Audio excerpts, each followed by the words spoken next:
Hello, everyone, and welcome back to part 3, A Healing Journey, G.E.R.D, Digestive Health. I'm Karin Freeland, certified life coach, helping women get unstuck and change their mindsets.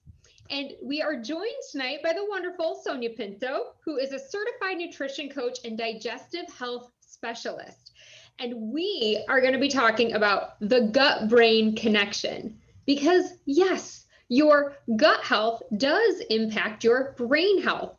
Everything from memory to mood, your brain energy, and even your cognitive functionality. So without further ado, let me turn it over to Sonya to take you through this and tell you more about the gut-brain connection. Thank you so much, Karen. What you really just said is so critical because our gut is actually our second brain, and it affects everything, like you yourself pointed out. It affects everything from our cognitive health to our moods to our mental health. Everything is controlled by our gut. And so today, I think this is a really critical topic that we have chosen to talk about because there are so many people who need this information right now, especially as we're going through a pandemic and the stress levels are like at an all-time high across the globe. So I think this is the perfect topic that we have chosen to talk about. And so let us begin. Yeah. So basically, I'll just give you a short gist of what is the gut brain, the GBA axis. It is basically a bidirectional connection between the central nervous system and the enteric nervous system, which is basically the gut's own nervous system. And this is also connected with a lot of other systems, like the HPA, which I don't want to get into the details of it, just keeping it sweet and short, and some other systems. So what happens is that under stress, or when we foresee any danger, or let's say if we have some fear, or we're going through some sort of anxiety or depression, or one of those state of minds where we're like in a panic state of mind, the hypothalamus, that's a part of the brain, it gets signals to release a hormone into the bloodstream, which is the cortisol. Once the cortisol levels go up, that is the stress hormone, as well as the adrenaline releases an adrenaline hormone. So when that is released, then when the hormone levels go up really high, it throws us out of sync and it throws our whole gut out of balance. Now that causes a lot of digestive issues, especially because it affects our digestion first. Now, how does that affect our digestion? Have you heard of fight and flight response, Karen? Oh, absolutely. Yeah. Like when something, traumatic happens, or, you either realize like, oh my gosh, I'm in a bad situation. I gotta flee or I gotta stand and fight. So yes. Absolutely. When that hits you. Yes. So basically, when we are in a fight or flight response and there's something which really happens, like on an emergency basis, our cortisol, like I mentioned to you, the cortisol, the stress hormone levels go up and the adrenaline releases the adrenaline hormone. So our body gets into a state of alert. And that sends our breath becomes shallow because we have a shallow breathing. Our heart starts beating and pounding. You can actually hear your heart pounding. And you start sweating. These are some of the symptoms of that's the sympathetic nervous system acting up. And so now, if you have ever noticed, let's say you got to drive to work, you're in a hurry, you have no time for your breakfast. Now coming to digestion health, because that's what is our key area. And you just grab something on the go, like let's say a bagel or whatever, and you just grab it and you sit in your car and you just take off and you're like, eating it in your car. You're actually not focusing on your food. Now, when we do that in the state of fight and flight, that's called a state of fight and flight. So then what happens is that our digestion slows down and we do not have the enzymes or the digestive enzymes to break down our food, which are required normally to break down our food. So that is not there. And that is why you will notice that a lot of us have symptoms of bloating, and of course, GERD and reflux and IBS symptoms and a lot of other GI symptoms. So that it's very, very important to therefore manage your stress. That is the first thing, because long-term stress is also associated with chronic inflammation. And when we have chronic inflammation, well, it can also cause a lot of chronic disease. Have you heard of the leaky gut, Karen? Of course, yes, that's like the new buzzword. It feels like I'm on a leaky gut vitamin right now, actually, that my chiropractor, interestingly enough, put me on. Oh, really? Interesting. Yes. I have a friend who's a chiropractor who's now become my patient. But anyways, yeah, she's on a leaky gut protocol too. There's a lot of debate about the leaky gut. Like if you see the medical fraternity have their own opinions about it, they're like, oh, this thing really doesn't exist scientifically. But there is also the functional medicine, which looks at it as one of the key areas which needs to be addressed. Now, what exactly is a leaky gut as per functional medicine? It's when there is something called an intestine permeability, where the toxins pass through the intestine wall and enter the bloodstream, which is basically beginning with inflammation. So it's all basically connected. Now, how is that connected with the gut and the brain? So now when we come back to the stress, if you see that when we are stressed, our gut will send signals to the brain, and the brain will send signals to the gut, and the whole thing goes round and round. It's a vicious circle. So how do we break the vicious circle? That is the key. It's like if we cannot learn to manage our mind, I believe actually the disease begins in the mind. That's my personal belief system. And if we can manage our mind, I think we have won quite a bit of the battle, let's say, more than just the battle. We've actually won quite a bit of it. So it's like, how do we do that? And so for that, we need to get into a state of rest and digest. Have you heard of that, Karen? No, this is so interesting. And even just hearing you talk about how when your stress levels go up and you feel like in your gut, like something isn't digested. And I remember a little bit before I was actually diagnosed with the silent acid reflux, I had this feeling like I would eat something and it just felt like a brick sitting in my stomach, and I couldn't figure out what it was or why I was feeling this way. And this really explains, now that I understand, this gut-brain connection. Yeah, absolutely. There was a time when I was like really, really stressed. When I tried to eat, I actually had stomach pain because, it even communicates pain to your tummy.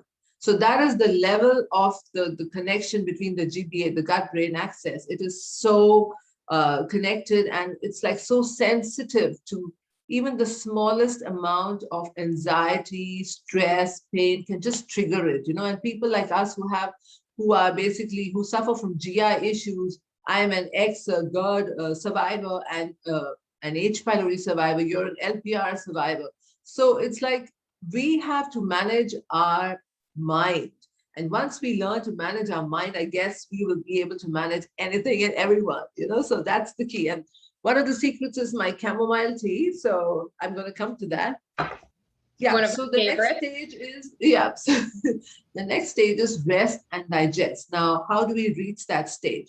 Now, one of the things which I do tell all my clients is that when we decide to have a meal, we need to be totally in a state of calm and a relaxed state of mind, so that our gut sends, there I go again, our gut sends signals to our brain and vice versa, and we enjoy eating the food. That is called mindful practices. Okay, I'm going to talk about that now. Now, when we are in a state of rest and digest, first of all our hormones are balanced. Okay. Now, when we are in a state of, that reminds me, when we are in a state of fight and flight, when the hormones are imbalanced, that is the reason for the gut dysbiosis, basically. And gut dysbiosis means when the bad bacteria go up and the good bacteria go down. And that is why you have the bloating, the pain, and all that kind of stuff, because there are trillions, there are trillions of bacteria having a big party inside our tummy. Yeah. So we need to tell those guys, you better shut up. And, sorry for my language, but you better cool it down, because we need to manage you instead of you managing us. We are not going to let you win that battle. We are going to win the war, the main, Absolutely. The main battle of war. Yeah. So it's like we need to tell them that, okay, we are in control and we are going to manage our mind. So Coming back to the hormonal balance in the rest and digest state is when you reach that. Now, how do you reach that? That state is called a perfect state of homeostasis. Have you heard of that state? Yes, only because I've been following you and talking to you about this. But other than that, no. So tell me more. Yeah. So, well, that state is when we are in a very calm and a very relaxed state, when our blood pressure is normal. In the fight and flight, our blood pressure is like really high, our heartbeat is like, heart is like pounding. We are stressed and we're anxious and like terrible anxiety. And so in this state, we are in a calm state. All our levels are normal, are at a balance. Now, how do we reach that state? Okay, now, if you see, I think one of the key triggers of all that is, guess what? One of the key triggers of not having that state. Guess what? I mean, can you guess? Absolutely. And anything else? Eating the wrong things. Absolutely. And another very big thing is sleep. Oh, sleep. What's that? No. Seriously. I think that is, if you take the average population, I don't know how many people actually get minimum 6 to 8 hours of sleep a day. Now, when we do not get enough of sleep, our cortisol levels rise up. And that is the stress hormone. So as soon as we get up, we are in that stressed mode, like our mind is on the overdrive. We are already thinking, we're planning, we are doing things like without being mindful and without taking a breath. We need to just take time off. Get up in the morning. Don't just rush to your phone. These are few tips, like we just don't rush to our phone. We need to take some time off, spend some time alone. Get up in the morning, spend some me time, pray, or seek a higher source. Do you seek some higher source? Oh, Karin? absolutely. Yes, I have a very strong spiritual background. Wonderful. So I think a spiritual background is very important to get grounded and to be on the right path. At least that's my personal opinion. So begin with whoever you pray to, whoever you believe in, spend like maybe about 10 minutes of your morning just in that me time. Zone out from the world. Don't rush to your phone. That's, that's just a habit. Like we are like so addicted to our phones. And then, begin with the fruit and, so you are mindful of how you begin your day. I think that makes a big difference in calming and setting the tone for the day. And that's just it.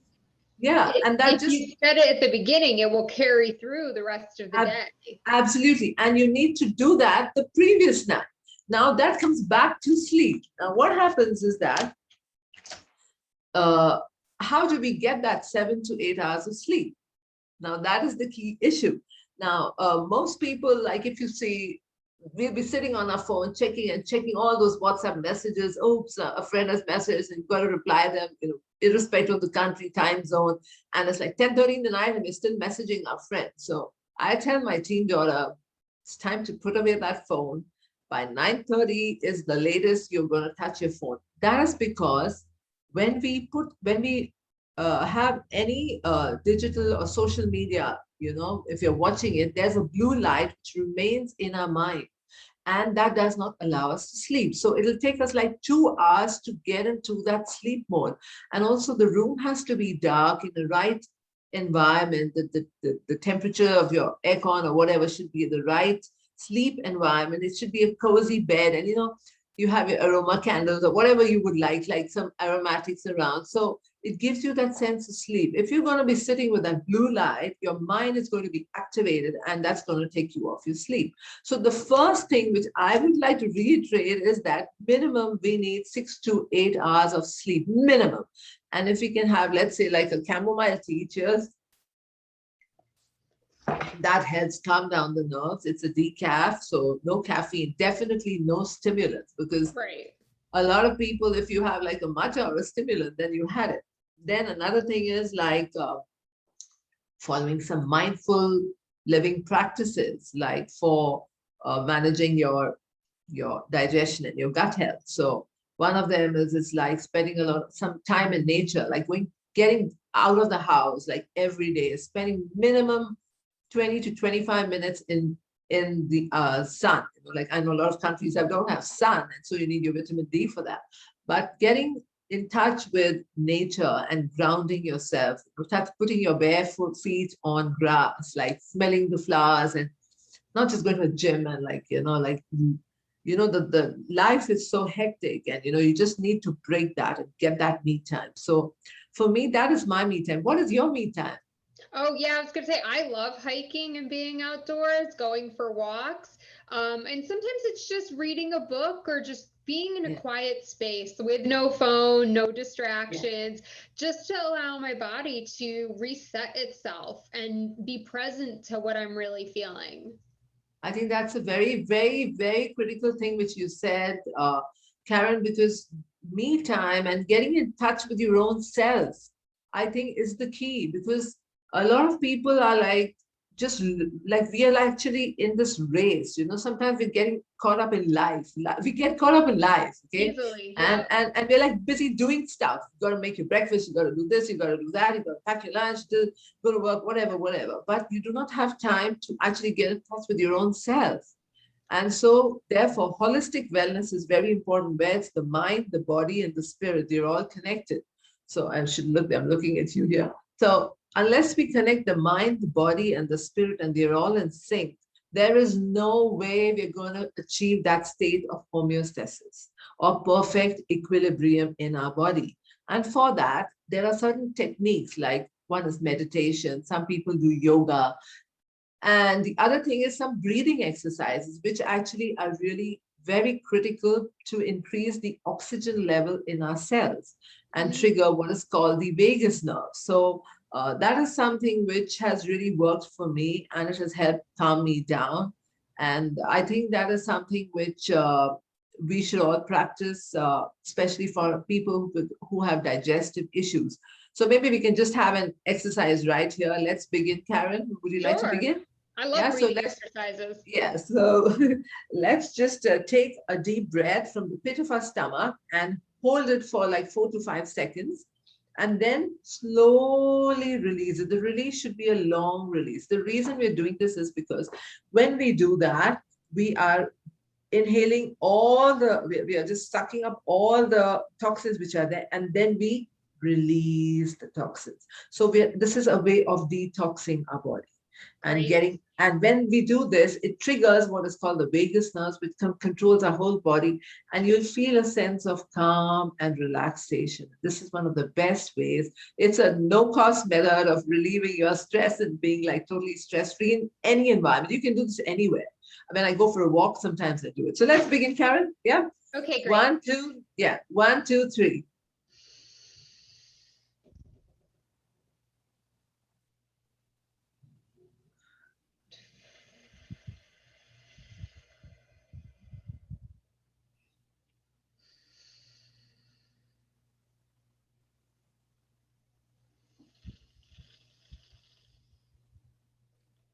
So relaxing.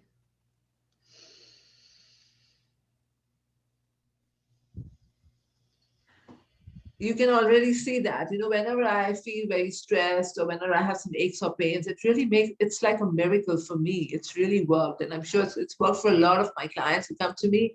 And when they're very stressed, they all go back like, yeah, I'm like so much more better. I'm able to manage my stress levels better, and we can control those guys around down there much better, all the gut bacteria are down there. Yeah. So another thing is focusing on eating whole foods.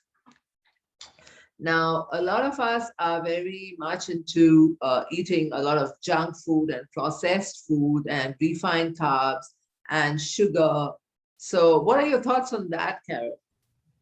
Well, I mean, obviously, a lot of the stuff that I used to eat that was processed, I can't consume anymore. So, we have really changed our diets. We eat a lot of chicken breast or, salad with just olive oil on it. We eat a lot of like sweet potatoes and things like that. Okay, I guess we're all so different because what I eat is mainly cooked food and no raw salad. So, but the most important thing is that we need to know that there are certain foods which are a no-no for gut health. Okay, and that is like genetically modified foods, antibiotic and processed foods, foods very high in salt and sugar. You know, sugar, refined sugar is actually one of the biggest causes of gut inflammation. I used to be a sugar addict and I was an emotional eater. And in our story, we've talked about our issues. And sugar was my comfort food and coffee, all acidic food. But when I changed that, I found such a big difference in my gut health. And I'm able, and I don't have any pain and all the inflammation is gone. My GERD is under control. And my H. pylori, praise God, is all gone. Your LPR is gone. So it makes a big difference also with the foods you eat, the type of food you eat. Even corn is very highly genetically modified. So a lot of us used to eat a lot of corn. I was not aware of that till I did my course and I realized, oh my God, I was eating those yummy corn chips. You know, like who doesn't love those corn chips and tortilla chips? And that's Right. what we eat, right? When you watch your movies and stuff like that. So yeah. Now, another very critical thing, which is for our gut health, is our mindset. Now, would you like to talk a little bit? I think we have talked about it, but I think this is another very key area because, Karen, I see a lot of people like you yourself, and we've actually gone through it ourselves. You know, we have gone through a period of shock, dismay, and depression. Like, you Yeah. know, when we are diagnosed with a particular disease and the inability, like when we refuse to even accept that, how could this happen to me? I was so healthy. In my mind, I was really healthy because I was eating wheat. Yes. I thought, oh, I'm not eating refined carbs and wheat is great. And I used to eat everything, even my breads were wheat and I loved wheat. And I did not know that that was the biggest cause, along with sugar and my caffeine was the biggest cause of my GERD. So, and of course, all my tomato pastas, and like you're an Yeah. Italian. So, yeah, what do you say about that? Yeah, no, I mean, I would just say if anybody hasn't seen the second video in the series, definitely go watch it because it's totally focused on mindset. But it absolutely is one of the biggest keys to your healing because for a long time, I really was depressed and I just sat around and kind of felt sorry for myself and moped about everything instead of trying to find new ways to live in my new normal, right? And come up with fun recipes. And, now it's like fun. We're like, ooh, what could we make with sweet potato today? Or what could we make with, watermelon or, feta cheese or like the things that we actually can consume and sometimes in small moderation. But, it's like, it's fun. You get to like a little bit of a challenge, but it's all based on mindset, right? Because I'm looking at it from a different perspective. So if people are having trouble with mindset, that's one of the areas that I specialize in and really helping women get unstuck and overcome their fears and their limiting beliefs and, see things from a different perspective. Because when you change your perspective, you change your life. And that's just so Absolutely. powerful. Absolutely. And another thing is, which I have come across, which I was talking to you about earlier, was like a lot of people want to get healed, but there are no overnight miracles. You know, if your gut has been like attacked for like years together with all the stuff that all our minds, the stresses, the external environment stresses, as well as the food and the diet we've been eating, there are no overnight miracles. So like a lot of people come to me and they say, oh, will I be will I be able to start eating like chocolate and whatever again, like immediately? And I'm like, no, you cannot do that because it's Right. like when you are healing your gut, you have to be kind to your body. You need to love your body. And the other thing is that you need to be ready to pay the price. There is a price to pay for healing. There is a protocol to follow. You can't just begin like one protocol and say, oh, I am done with it. I cannot do this. You know, I am prepared to. I remember there was a client who came to me and she said, I'm prepared to give up everything, but I'm Indian or whatever, and I'm not prepared to give up wheat. And I was like, hello, excuse me, I'm Indian too. I gave it up. So I mean, like for me, my health and my healing is more important because I have my family to look after and I want to help people and make a difference to their lives. I mean, Absolutely. you can't expect to be helped and healed if you are not prepared to change.